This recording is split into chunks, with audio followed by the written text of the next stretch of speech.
Assalamualaikum warahmatullahi wabarakatuh. Nama saya Mega Puspita Raya. Saya berasal dari Fakultas Tarbiyah, Prodi PAI semester 4. Adapun video ini dibuat untuk memenuhi tugas mata kuliah materi PAI 2 dengan dosen pengampuh Umi Ulansari, SPDI MPD. Baiklah, di sini saya akan menyampaikan materi mengenai Al-Quran sebagai pedoman hidup. Yang pertama, sejarah turunnya Al-Quran. Al-Quran merupakan firman Allah yang diturunkan kepada Nabi Muhammad melalui perantara malaikat Jibril. Al-Quran diturunkan selama 22 tahun, 2 bulan, 22 hari secara berangsur-angsur. Wahyu pertama yang diturunkan yaitu Quran Surah Al-Alaq ayat 1-5. Pada saat itu Rasulullah sedang berkhulwat di Gua Hiro. Kemudian malaikat Jibril datang menghampirinya untuk menyampaikan wahyu pertama. Pada saat itu Rasulullah berusia 40 tahun dan Al-Quran diturunkan pada tanggal 17 Ramadan. Al-Quran diturunkan di 2 tempat. Yang pertama yaitu di Mekah, sebanyak 86 surah, terjadi selama 13 tahun.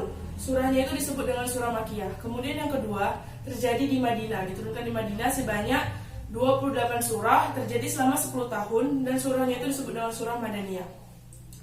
Untuk menjaga kemurnian Al-Quran, Rasulullah selalu mengulang hafalan tiap tahunnya. Bahkan sebelum beliau wafat, beliau sempat mengulang hafalan sebanyak 2 kali. Kemudian pada pembukaan Al-Quran itu terjadi pada masa Abu Bakar As-Siddiq atas usulan Umar bin Khattab, karena pada saat itu banyak dari sahabat yang mati syahid dalam peperangan.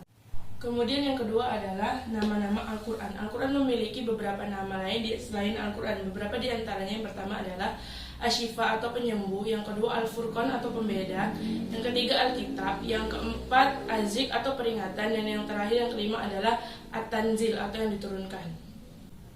Kemudian yang ketiga adalah keutamaan membaca Al-Quran. Yang pertama adalah bagi mereka yang membaca Al-Quran, maka setiap satu hurufnya akan dikalikan dengan 30 kebaikan. Kemudian yang kedua, bagi mereka yang terbata-bata dalam membaca Al-Quran, maka mereka akan mendapatkan 2 pahala. Yang pertama pahala karena bacaannya, dan yang kedua adalah pahala karena kesungguhan mereka dalam membaca Al-Quran.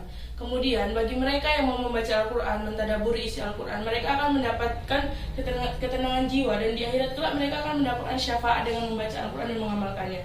Kemudian bagi mereka penghafal Al-Quran, di akhirat kelak mereka akan diberikan kesempatan, kemuliaan untuk memberikan mahkota kepada kedua orang tuanya.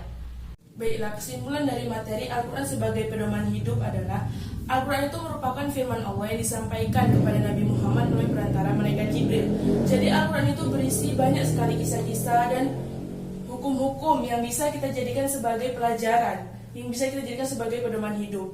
Maka dari itu, amalkanlah isi Al-Quran, tadaburi isinya, agar kita bisa selamat hidup di dunia dan akhirat. Sekian dari saya, wabillahi taufiq wal hidayah. Assalamualaikum warahmatullahi wabarakatuh.